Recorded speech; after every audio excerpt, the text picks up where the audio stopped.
नमस्कार दोस्तों, बहुत बहुत स्वागत है आप सभी का हमारे इस YouTube चैनल पे जिसका नाम है नर्सिंग लाइब्रेरी।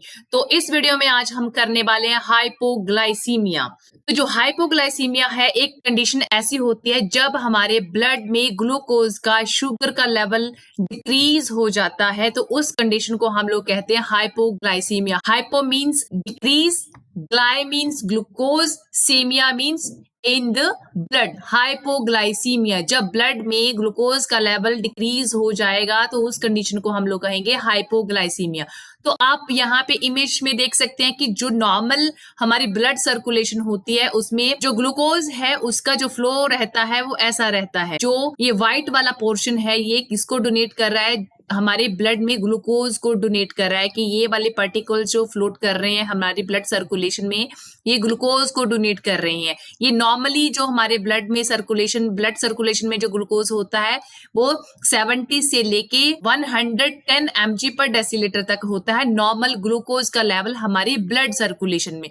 बट जब हाइपोग्लाइसीमिया वाली कंडीशन आती है तो हमारी ब्लड सर्कुलेशन में हमारे ब्लड वेसल्स में जो ग्लूकोज है उसका अमाउंट बिल्कुल कम हो जाता है, तो उस कंडीशन को हम लोग कहते हैं हाइपोग्लाइसीमिया। तो उसके ऑपोजिट एक और कंडीशन आती है, हमारी बॉडी में जो ग्लूकोज का लेवल है वो इंक्रीज हो जाता है। ब्लड सर्कुलेशन में जब ग्लूकोज का लेवल इंक्रीज हो जाता है तो उस कंडीशन को हम लोग कहते हैं हाइपरग्लाइसीमिया। तो आप लोग यहाँ पे देख रहे हैं इस वाले ब्लड वेसल में क्या है, जो व्हाइट वाले मॉलिक्यूल्स हैं जो ग्लूकोज को डोनेट कर रहे हैं वो ज्यादा इंक्रीज हो गए सर्कुलेशन में। तो इस वाली कंडीशन को हम लोग कहते हैं हाइपरग्लाइसीमिया। जब पेशेंट का जो ग्लूकोज का लेवल है फास्टिंग स्टेट में जब 110 से एक्सीड हो जाता है तो उस वाली कंडीशन को हम लोग कहेंगे कि पेशेंट को हाइपरग्लाइसीमिया हो गया है फास्टिंग स्टेट पे। तो नेक्स्ट आता है कि ग्लूकोज के बारे में पढ़ते हैं कि ग्लूकोज कैसा कंटेंट है, हमारी बॉडी में कैसे काम करता है। तो आता कहां से है हमारी बॉडी में? जब हम खाना खाते हैं, जब डाइजेशन हो जाती है तो उससे हमारी बॉडी को ग्लूकोज से एनर्जी मिलती है। तो हमारी जो बॉडी है वो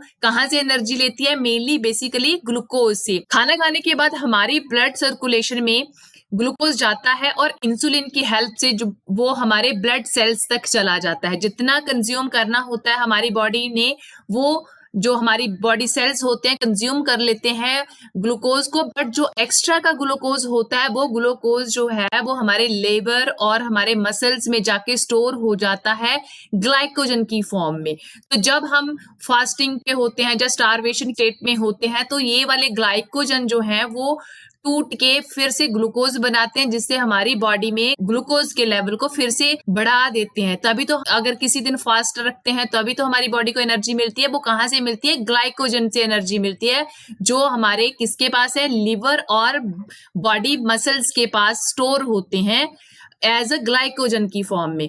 फिर क्या होता है, जो ग्लूकोज है वो हमारी body as a fuel use करती है। जो हमारे ब्रेन के सेल्स हैं, मेनली जो हमारे ब्रेन के सेल्स हैं वो टोटली किस पे डिपेंड होते हैं? ग्लूकोज पे डिपेंड होते हैं। अगर हम लोग देखें कि अगर कोई पेशेंट है वो हाइपोग्लाइसीमिक हो गया है, उसकी बॉडी में उसकी ब्लड सर्कुलेशन में उसका जो ग्लूकोज का लेवल है वो डिक्रीज हो गया है, तो उससे क्या होगा? उसके जो ब्रेन सेल्स हैं उसको ग्लूकोज मिलना बंद हो जाएगा। हमारी बॉडी को कौन कंट्रोल कर रहा है? ब्रेन कंट्रोल कर रहा है ना।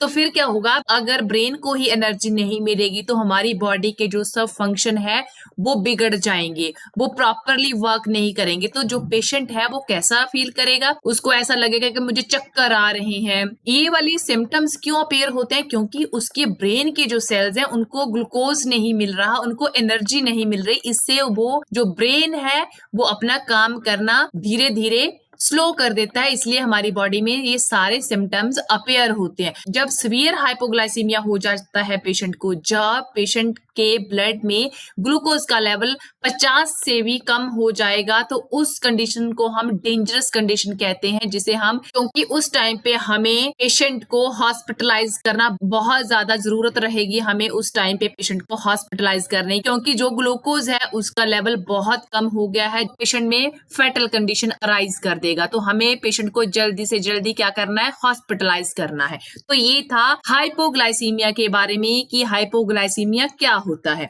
नेक्स्ट पढ़ते हैं हाइपोग्लाइसीमिया के कॉजेज, कि जब हमारी ब्लड सर्कुलेशन में जो ग्लूकोज है, शुगर है, उसका लेवल कम हो जाता है तो उसके क्या क्या कारण होते हैं। तो यहाँ पे दो टाइप के हम कारण पढ़ेंगे कि एक कंडीशन हम मानेंगे कि एक डायबिटिक वाला पेशेंट है जिसको ऑलरेडी शुगर है पेशेंट को, और दूसरे वाली कंडीशन हम लेके चलेंगे कि जिस पेशेंट को शुगर नहीं है। कारण क्या होता है, जो ग्लूकोज है उसका लेवल कम होने का उसकी बॉडी में। तो पहले बात करते हैं डायबिटिक पेशेंट की, कि अगर जो डायबिटिक पेशेंट है ऑलरेडी उसकी मेडिसिन चल रही है, उसको इंसुलिन चल रहा है, तो उस कंडीशन में क्या होता है कि अगर पेशेंट जो है टू मच इंसुलिन एडमिनिस्टर कर लेता है, कि जो डोज डॉक्टर ने उसको दिया था कि आपने 15 यूनिट्स लेना है या 20 यूनिट्स लेना है इंसुलिन का, बट जो पेशेंट है वो क्या कर लेता है, उसने जितना डॉक्टर ने उसको प्रिस्क्राइब किया था उससे ज्यादा जो डोज है एडमिनिस्टर कर लेता है। तो उससे क्या होता है, उसकी बॉडी में इंसुलिन का जो अमाउंट है बढ़ जाता है ब्लड सर्कुलेशन में, तो वहां पे जो ग्लूकोज है उसका कंजप्शन ज्यादा हो जाता है, जिससे बॉडी में ग्लूकोज का लेवल डिक्रीज हो जाता है।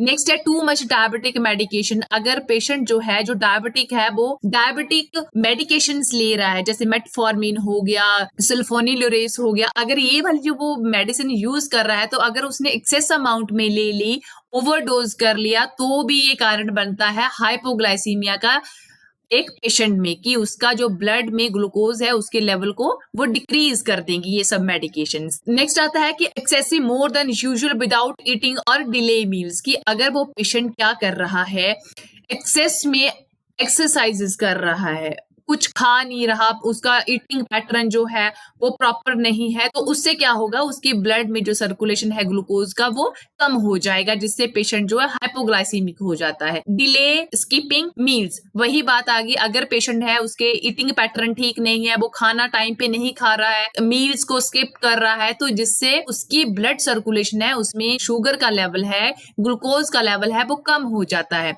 नेक्स्ट आता है लैक ऑफ कार्ब, जो पेशेंट है, जो पर्सन है, वो कार्ब्स प्रॉपरली नहीं ले रहा, मींस कार्बोहाइड्रेट का कंजप्शन प्रॉपर से नहीं कर रहा अपने फूड आइटम्स में, तो ये सारी चीजें क्या कॉज करती हैं, ग्लूकोज के लेवल को हमारी बॉडी में कम कर देती हैं। अगर हम लोग कंजप्शन कम कर रहे हैं ग्लूकोज का, तो ये बातें थी कि एक जो डायबिटिक पेशेंट है वो कैसे हाइपोग्लाइसेमिक होता है, वो कैसे उसके ब्लड में जो ग्लूकोज है उसका लेवल कैसे कम हो जाता है। तो बात करते हैं एक without diabetic patient. Let's suppose हम जब स्कूल में जाते थे तो कोई बच्चा है सुबह खाना नहीं खा के आया होता, तो जब हम लोग प्रेयर में खड़े होते थे तो वो बच्चा चक्कर खा के गिर जाता था। तो ये ऐसी एग्जाम्पल्स है।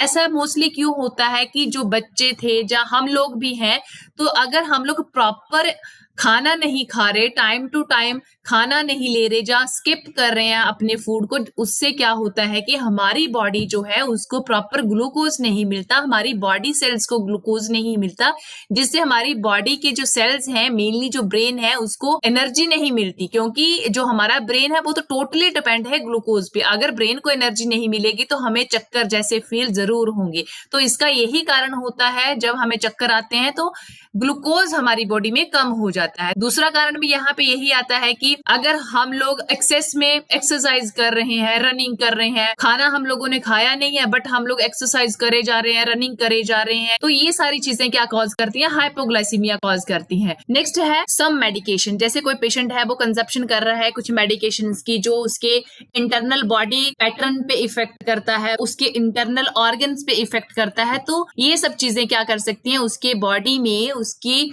जो नॉर्मल फिनोमिना है उसमें अल्टरेशन कर देंगी, जिससे क्या है उसकी बॉडी में ग्लूकोज का लेवल जो है वो कम हो जाता है। रिएक्टिव रिएक्शंस हो जाती हैं बॉडी में, वो भी सेम ऐसा ही काम करती हैं कि जो ग्लूकोज है उसके लेवल को डिक्रीज कर देती हैं उसकी ब्लड सर्कुलेशन में, पेशेंट की ब्लड सर्कुलेशन में। नेक्स्ट है सिम्टम्स ऑफ हाइपोग्लाइसीमिया, कि जब एक पेशेंट के ब्लड में ग्लूकोज का लेवल डिक्रीज हो गया है तो हमें कौन कौन से साइन एंड सिम्टम्स वहां पे देखने को मिलेंगे। तो कॉमनली पहले तो पेशेंट क्या है, स्वेटिंग करना स्टार्ट कर देता है, क्योंकि सेल्स हैं उनको एनर्जी नहीं मिल रही है, कंपनसेटरी जो सिस्टम है वो स्टार्ट हो जाता है, जिससे हमें क्या है, स्वेटिंग जो देखने को वहां पे मिलती है। नेक्स्ट है पैलर एंड पेलनेस। जो पेशेंट है उसमें हमें फ्लैशेस देखने को मिलेंगे, जो उसकी नॉर्मल स्किन टोन रहती है वो उसके कंपैरेटिवली क्या हो जाएगी, पेल हो जाएगी, टाइट हो जाएगी, बिकॉज उसकी जो बॉडी सेल्स हैं उसको एनर्जी नहीं मिल पा रही वहां पे। नेक्स्ट है हंगर। जो पेशेंट है वो उसको इतना ज्यादा मतलब खाने की नीड फील होती है कि उसको ऐसा लगता है कि उसको बहुत ज्यादा एक्सेसिव में भूख लग रही है। नेक्स्ट आता है फटीग। फटीग तो होगा ही, क्योंकि जो उसकी बॉडी सेल्स हैं उसको किसी भी तरीके का ग्लूकोज ही नहीं मिल पा रहा, तो जो पेशेंट है वो फटीग फील करता है, लेथार्जी फील करता है, थका थका सा फील करता है। नेक्स्ट है इरिटेबिलिटी और एंजाइटी। जब हमारी बॉडी में ग्लूकोज का लेवल कम हो जाता है, डेली लाइफ इस वाले सिम्टम को एक्सपीरियंस करते हैं, क्योंकि जब हमारी बॉडी के पास ग्लूकोज नहीं है, सेल को किसी भी तरीके का कोई फ्यूल नहीं मिल पा रहा, तो हमें चिड़चिड़ापन आता है, हमारे बिहेवियर में इरिटेबिलिटी आ जाती है, हम दूसरे पर्सन के साथ एडजस्ट नहीं करते। समहाउ ये भी एक सिम्टम होता है हाइपोग्लाइसीमिया का। नेक्स्ट आता है रैपिड हार्ट रेट। तो जो हार्ट रेट है हमारा वो इंक्रीज हो जाता है, तो हमारा जो हार्ट है वो कंपनसेट करने की कोशिश करता है कि मेरे जो बॉडी सेल्स हैं, अरे उसको तो किसी भी तरीके का फ्यूल ही नहीं मिल रहा, उसको तो एनर्जी नहीं मिल रही, तो जो हार्ट है वो अपनी पंपिंग जो है वो इंक्रीज कर देगा, जिससे क्या है हमें उससे रिलेट क्या मिल स्वेटिंग वाला सिम्टम है जो देखने को मिलेगा, क्योंकि जो हार्ट है उसने किसी ना किसी तरीके से अपनी बॉडी के सेल्स को का फिनोमिना जो है उसको मेंटेन रखने की कोशिश करता है कि मैं अपनी बॉडी सेल्स को ज्यादा से ज्यादा ब्लड दे सकूं, ज्यादा से ज्यादा एनर्जी दे सकूं और उनको सेव रख सकूं, जिससे क्या है हमारा जो हार्ट है उसका हार्ट रेट इंक्रीज हो जाता है हाइपोग्लाइसीमिया में। नेक्स्ट आता है लैक ऑफ कंसंट्रेशन। ऑब्वियस ही बात है जो हमारा ब्रेन है उसके सेल्स को कोई भी किसी भी तरीके का ग्लूकोज नहीं मिल रहा, एनर्जी नहीं मिल रही, तो हमारी किसी भी चीज में कंसंट्रेशन नहीं बनेगी, हम थका थका सा फील करेंगे और इरिटेबिलिटी जैसा बिहेवियर हो जाएगा एक पेशेंट का जो हाइपोग्लाइसीमिया वाली कंडीशन में होता है। और भी सिम्टम्स हैं जो हमें हाइपोग्लाइसीमिया के कंडीशन में देखने को मिलते हैं, जैसे फीलिंग लाइक शेकी, उसके जो हैंड्स हैं वो शेक होना स्टार्ट हो जाते हैं, ट्रेमर्स लाइक उसमें स्टार्ट हो जाता है, उसको हेडेक होना स्टार्ट हो जाएगा, कंफ्यूजन होना स्टार्ट हो जाएगा। तो ये सब चीजें किसकी वजह से आ रही हैं? क्योंकि उसके ब्रेन को कंफ्यूजन मेनली कॉज है किसका? क्योंकि उसके ब्रेन को प्रॉपर एनर्जी नहीं मिल पा रही, इससे क्या हो रहा है ये सारे सिम्टम्स जो है पेशेंट में देखने को हम लोगों को मिल रहे हैं। नेक्स्ट आता है कि आप लोगों ने क्या करना है जब किसी पेशेंट में हाइपोग्लाइसीमिक एपिसोड आ गया है, जब किसी पर्सन का जो ग्लूकोज का लेवल है वो डिक्रीज हो गया है, तो उस कंडीशन में आपको क्या करना है? पहली बात करनी है कि अगर पेशेंट अनकॉन्शियस है, दो कंडीशंस होंगी यहाँ पे, एक अनकॉन्शियस और कॉन्शियस। तो पहली कंडीशन आती है अनकॉन्शियस की पेशेंट जो है वो अनकॉन्शियस है, वो साइड पे गिरा हुआ आपको मिल रहा है, तो आपने सबसे पहले उसका एयरवे, ब्रीदिंग, पल्स चेक करनी है। वहां पे जाके उसको प्रॉपर सेफ जगह पे लेके जाना है और उसका एयरवे, ब्रीदिंग पैटर्न आपने चेक करना है, पल्स चेक करनी है और मेडिकल हेल्प इमीडिएटली सीख करनी है। वहां पे इमरजेंसी नंबर पे कॉल करो, जिससे क्या आप उस पेशेंट का जो लाइफ है सेव कर सको। सेकंड कंडीशन आती है यहाँ पे, जो पेशेंट है वो जो पर्सन है वो कॉन्शियस है, तो आपने वहां पे क्या करना है, जस्ट उसमें सिम्टम्स अपीयर हो रहे हैं, वो आपको बोल रहा है कि मुझे ऐसे चक्कर फील हो रहे हैं, मुझे ऐसा ब्लरी दिख रहा है, वॉक नहीं कर पा रहा, तो उस टाइम पे आपको करना क्या है, उस पर्सन को आपने शुगर ड्रिंक देना है, जैसे लेमोनेड हो गया, ऑरेंज जूस हो गया, या फिर आप क्या कर सकते हो, उसमें एक गिलास पानी लेना है, उसमें 2 चम्मच चीनी के या फिर शुगर के घोल कर उसको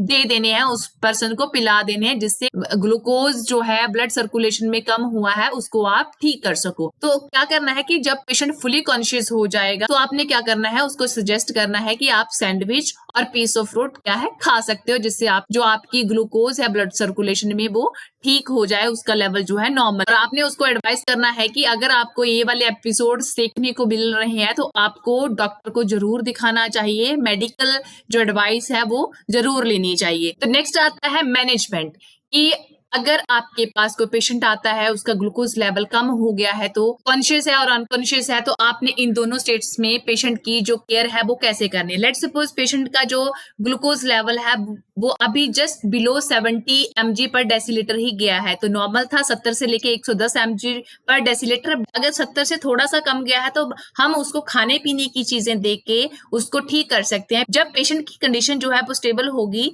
मतलब जो पेशेंट है वो अनकॉन्शियस नहीं होगा, कॉन्शियस होगा, उसकी कंडीशन जो है स्टेबल होगी, तो हम ये वाली कंडीशन को उसको खाने पीने की चीजें देके ट्रीट कर सकते हैं। जैसे मैंने आपको पहले बताया कि अगर पेशेंट जो है वो कॉन्शियस है तो उसको हम 1 गिलास में 2 चम्मच जो शुगर के चीनी के घोल कर उसको पिला सकते हैं और बाकी फ्रूट्स भी दे सकते हैं जिसमें शुगर होगा, जैसे कि लेमोनेड हो गया, फ्रूट जूस हो गया। तो ये सारी चीजें देके हम उस पेशेंट का जो ग्लूकोज का लेवल है उसको हम ठीक कर सकते हैं। नेक्स्ट आता है कि अगर पेशेंट के जो मेंटल फंक्शन है वो ऑल्टर हो रहे हैं, पेशेंट ऐसे जो कॉन्शियसनेस है उसकी ऑल्टर हो रही है, तो हमने उस टाइम पे क्या करना। तो फर्स्टली हमने करना है उसको 50% डेक्सट्रोज है उसको आईवी स्टार्ट कर देनी है 50 to 20 ml। इससे क्या होगा, जो पेशेंट है उसकी जो मेंटल रिकवरी है वो हो जाएगी, क्योंकि उसकी जो ब्रेन के सेल्स हैं उनको क्या है, ग्लूकोज मिल जाएगा जब हम 50% डेक्सट्रोज एडमिनिस्टर करेंगे पेशेंट में। नेक्स्ट आता है, if hypoglycaemia is caused by long acting insulin continue 10% dextrose drip for 20 hour to 48 hours.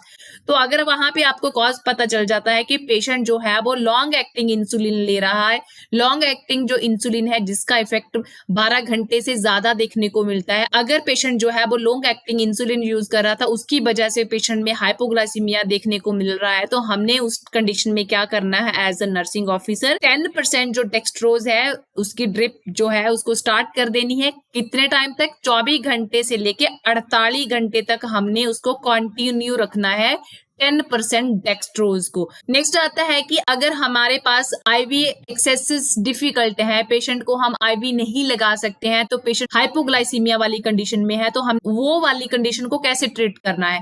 जो ग्लाइकोजन इंजेक्शन है 1 mg का हमने IM और SC इंट्रामस्कुलर और सबक्यूटेनियस हमने एडमिनिस्टर कर देना है पेशेंट को, जिससे हम उसके हाइपोग्लाइसीमिक वाली कंडीशन को ट्रीट कर सके। कौन सी कंडीशन में, जब पेशेंट में आईवी एक्सेसिस डिफिकल्ट हो, हम पेशेंट में आईवी लाइंस नहीं स्टार्ट कर सकते हैं, तो हमने क्या करना है, इंजेक्शन लगा देना है उसको IM और SC ग्लाइकोजन 1 mg का। तो आज का टॉपिक इतना ही। होप सो आप सभी को मेरा कंटेंट अच्छा लग रहा हो। अगर अच्छा लग रहा है तो प्लीज अपने रिव्यूज जो है कमेंट सेक्शन में जरूर दीजिएगा और वीडियो को लाइक जरूर कीजिएगा। तो मिलते हैं नेक्स्ट वीडियो में नए कंटेंट के साथ। Thank you.